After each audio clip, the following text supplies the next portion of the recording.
मैयाई और दही मिलोती है। मक्खन अपने हाथ से निकाल करके देती है कन्हैया को। क्यों? क्योंकि कन्हैया जिस मक्खन का भोग लगाएगा वो मक्खन शुद्ध होना चाहिए, पवित्र होना चाहिए। और वो दूध भी कोई साधारण नहीं है, वो दूध भी महाराज जीता जागता एकदम सत्य है। वो जो दूध है वो पद्मगंधा नाम की गाय का दूध है। उसी दूध का भोग लगाते हैं कन्हैया, बाकी और किसी भी गाय का दूध नहीं पीते हैं। और उस दूध को केवल मैया ही हाथ लगा सकती हैं। जब वो दूध चूल्हे पर गर्म होने के लिए रखा है तो दूध ने विचार किया, जब भगवान मैया का ही दूध पी करके अपना पेट भर लेंगे तो मैं भगवान की सेवा में काम ही नहीं आऊंगा, मैं भगवान की सेवा में भी नहीं आऊंगा। भाई भगवान दूध मैया का पी करके पेट भर लेंगे, मेरी कोई जरूरत ही नहीं है। तो जब भगवान की सेवा में मैं नहीं जा सकता हूं, भगवान की सेवा में यदि मेरा प्रवेश नहीं होगा, भगवान की सेवा में यदि मैं नहीं जा पाऊंगा तो मेरा जीवन ही बेकार है। तो क्यों नहीं मैं अपना अग्नि में जाकर के और नष्ट हो जाऊं। तो दूध उफनने लग गए। और जब दूध उफनने लगा तो गोपी दौड़ करके जा रही है मैया को ठीक कर, मैया को कहने के लिए। और मैया दौड़ करके दूध को जाकर के ठीक करती है। क्यों? क्योंकि मैया ने विचार किया यदि दूध उफन करके जल गया, नष्ट हो गया, बाहर निकल करके फैल गया तो कन्हैया फिर दूध कौन सा पिएंगे। और दूध नहीं कन्हैया के लिए रहेगा तो फिर कन्हैया भूखे रहेंगे। इसलिए मैया कन्हैया के लिए ही दूध ठीक करने के लिए दौड़ करके गई है। भगवान की लीला जो होती है वो एकदम सत्य लीला होती है। मैया जाकर के दूध ठीक करती है और दूध ठीक करके आई, आ करके देखा तो मटकी फूटी पड़ी है, सारा दही आंगन में फैल गया। मैया ने देखा, क्रोध आ गया, डंडा लेकर के कन्हैया को डांटने लगी। चौरे कन्हैया तेने मटकी फोड़ी है? कन्हैया कह ले नहीं मैया मैंने ना फोड़ी। बोले अच्छा, और तो यहाँ कोई है ही नहीं, तू नहीं फोड़ी है। डंडी लेकर के कन्हैया को मारने के लिए दौड़ रही है, आगे आगे कन्हैया और पीछे पीछे मैया। देखिए देवता लोग दर्शन कर रहे हैं। धन्य है भगवान जिनकी भ्रकुटी विलास से केवल थोड़ी सी भ्रकुटी, थोड़ी सी भौं टेढ़ी कर दे सोई महाराज प्रलय हो जाती है। आज भगवान को वही मैया और डंडी से मारने के लिए दौड़ रही है और भगवान डर के मारे भाग रहे हैं। क्या लीला है भगवान की। दौड़ते दौड़ते दौड़ते दौड़ते मैया थक गई और थक गई तो डंडा को पटक दिया और कहा अब तो मैं बस थक गई हूं, मैं बैठ करके सहता रही हूं, विश्राम कर रही हूं।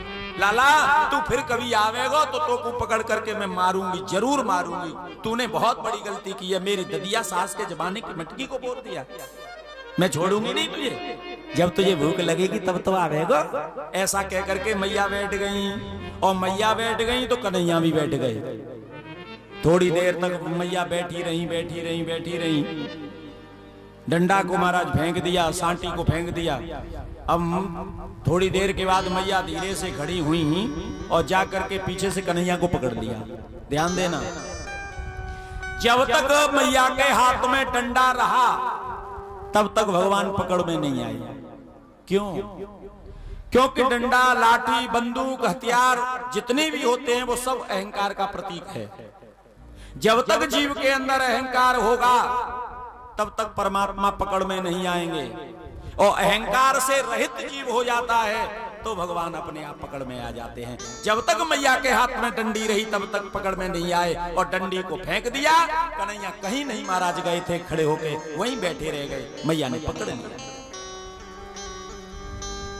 अपने हृदय में से, अपने महाराज मन से अहंकार को दूर कर दो और अहंकार को जीव दूर कर देगा तो परमात्मा तुरंत पकड़ में आ जाएगा और परमात्मा आ जाएगा तो फिर कल्याण हो जाएगा। अहंकार मत करो किसी प्रकार का। मैया ने कन्हैया को पकड़ लिया और पकड़ करके डांटने लगी और कहने लगी लाला तो को आज मैं बांध के मारूंगी। वैसे तो तू हाथ छुड़ा करके भाग जाता है, मैं बूढ़ी बाड़ी हो गई हूँ, बुजुर्ग हूँ, मुझे छोड़ करके झटक करके भाग जाता। पहले तुझे बांधूंगी तब पीटूंगी। और रस्सी लेकर के मैया उखल से बांधवे लग गई। ब्रज में जो उखली होती है ना वो बड़ी बड़ी होती है जिनमें खड़े होके धान कूटे जाते हैं। उखल से बांधवे लग गई और जो रस्सी लेकर के कन्हैया को बांधती है सुई 2 अंगुल रस्सी छोटी पड़ जाती है। गोपियों से कहा गोपी रस्सी लेके आओ। महाराज ढूंढ ढांड करके रस्सी लेकर के आई, बांध के फिर बांधती हैं। 2 अंगुल रस्सी छोटी पड़ जाती है। पूरे गोकुल की रस्सी आ गई, लेकिन भगवान बंधन में नहीं आए। 2 अंगुल रस्सी छोटी पड़ जाती है।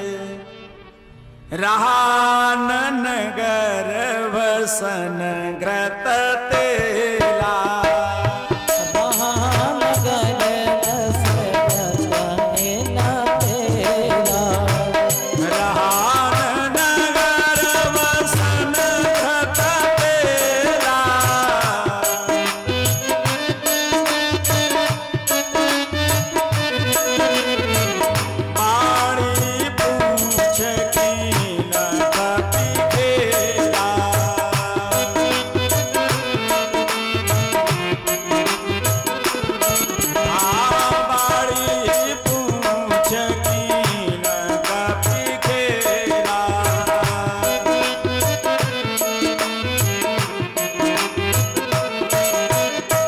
जैसे लंका में हनुमान जी महाराज ने खेल किया, वैसे ही यहाँ गोकुल में भगवान श्री कृष्ण ने लीला कर दी। रहान नगर वसन ग्रत तेला, बाढ़ी पूंछ कीन कप खेला। लंका में महाराज हनुमान जी ने इतनी पूंछ बढ़ा दी, इतनी पूंछ बढ़ा दी कि पूरे नगर का कपड़ा लग गया, तेल लग गया, घी लग गया।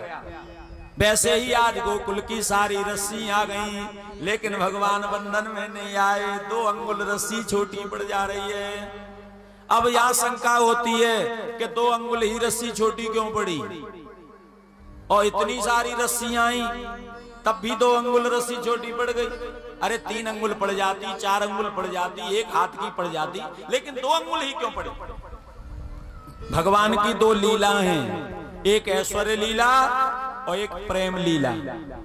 ऐश्वर्य लीला और प्रेम लीला दोनों आपस में लड़ रही हैं। ऐश्वर्य लीला कह रही है भगवान पूर्ण ऐश्वर्यवान हैं, वो किसी के बंधन में नहीं आते हैं।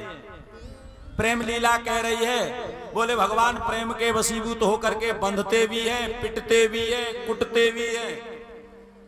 दोनों में लड़ाई हो रही है, इसीलिए 2 अंगुल रस्सी छोटी बढ़ गई। जब बहुत देर हो गई बंधन में, कन्हैया नहीं आए, थक गई, तब राधा रानी से कहा जाकर के बरसाने में, राधा रानी रस्सी लेकर के आओ, कन्हैया को बांधना है। राधा रानी महाराज रस्सी लेकर के आई, और वो कौन सी रस्सी है जिस रस्सी से राधा रानी गौदोहन करती है, गाय को बांध करके और गाय धोती है महाराज, वो रस्सी लेकर के आई। और राधा रानी ने आकर के महाराज जो ही बांधा, सोई भगवान बंधन में आ गए। भाई साधारण जीव के बंधन में भगवान थोड़े आ सकते हैं। दूसरा, जब मैया थक गई तो भगवान ने ही ऐश्वर्य शक्ति से कहा, ऐश्वर्य शक्ति तुम यहां से जाओ, तुम्हारा ब्रजमंडल में कोई काम नहीं है, यहाँ तो केवल प्रेम शक्ति का काम, माने प्रेम लीला का काम है, और मैं प्रेम लीला करने आया हूँ। मैया प्रेम में बांधेगी भी, कूटेगी भी और भोजन भी करावेगी। ऐश्वर्य शक्ति को वहां से विदा कर दिया, प्रेम शक्ति में भगवान बंध गए।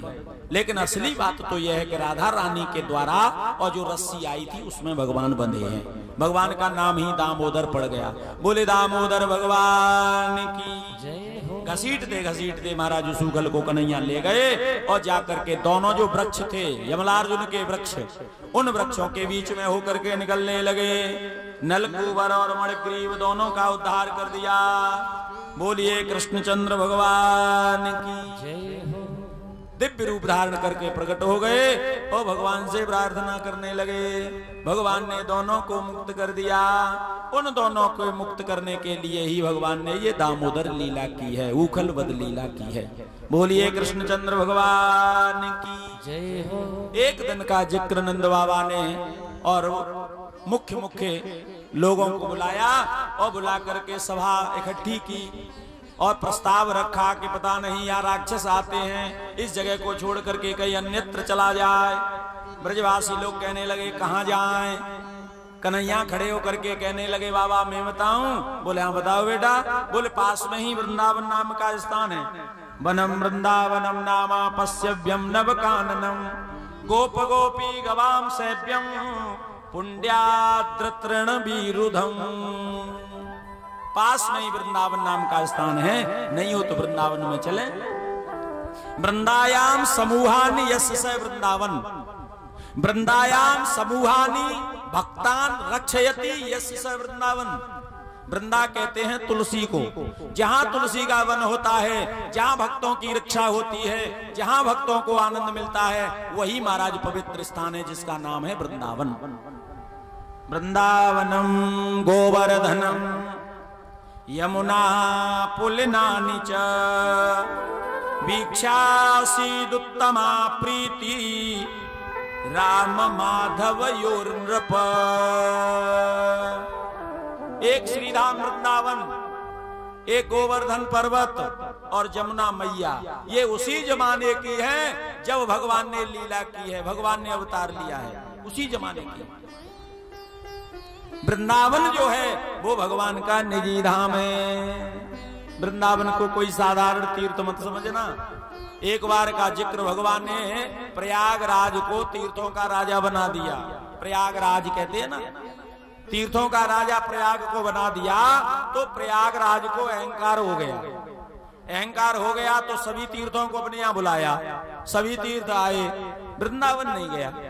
जब वृंदावन नहीं गया तो प्रयागराज ने भगवान से जाकर के कहा, भगवान आपने मुझे तीर्थों का राजा बनाया है। बोले हाँ। बोले मैं जो कहूंगा वो तीर्थ करेंगे। बोले हाँ। बोले मैं दंड भी दे सकता हूँ। बोले हाँ, क्यों नहीं, गलती करेंगे तो दंड भी दे सकता है। बोले तो मैंने सभी तीर्थों को बुलाया, अपने यहाँ आनंद अलग से होगा, क्योंकि मन से पूजा करने का विधान है। कलयुग करिए परम प्रतापा और मानस पुण्य हो ही नहीं पापा। कलयुग में मानसिक पूजा का बहुत बड़ा विधान है। चलिए श्री धाम वृंदावन में और वृंदावन धाम में आनंद लेते हैं। मन चल रे वृंदावन धाम, राधे राधे गाएंगे। मन चल रे वृंदावन धाम, राधे राधे गाएंगे। मन चल रे वृंदावन धाम, राधे राधे गाएंगे। मन चल रे वृंदावन धाम, राधे राधे गाएंगे। कि श्यामा श्यामा गाएंगे, राधे राधे गाएंगे। श्यामा श्यामा गाएंगे। राधे राधे गाएंगे। बने जहीं बिगड़े काम, राधे राधे गाएंगे। मन चल रे गाएंगे।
क्योंकि संग के ग्वाल वाल बछड़े चरा रहे हैं तो कन्हैया ने कहा बाबा मैं भी बछड़े चराऊंगा।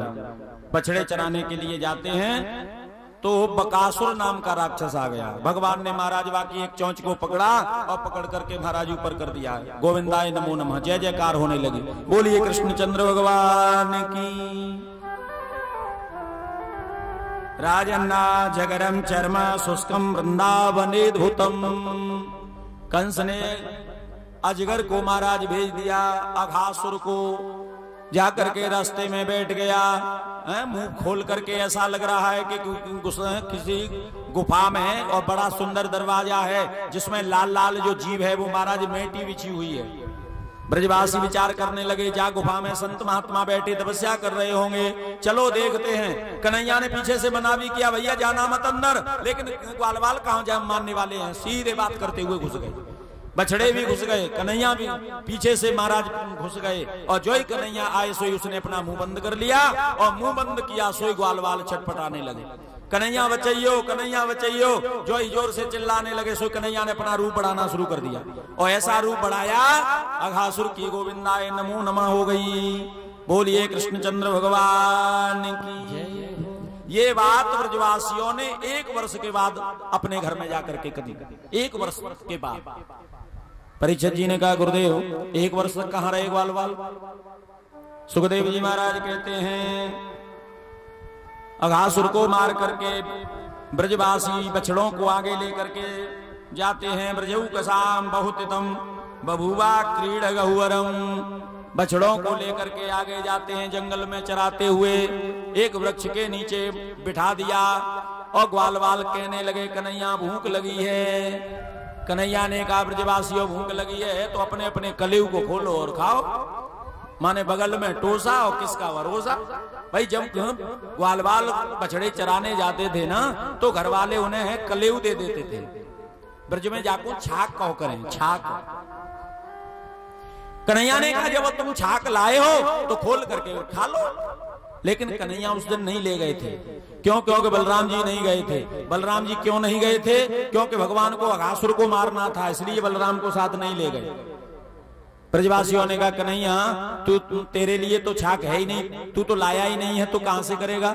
कन्हैया ने कहा चिंता मत करो, तुम सब लाओ हो ना, उसी में से मैं खा लूंगा।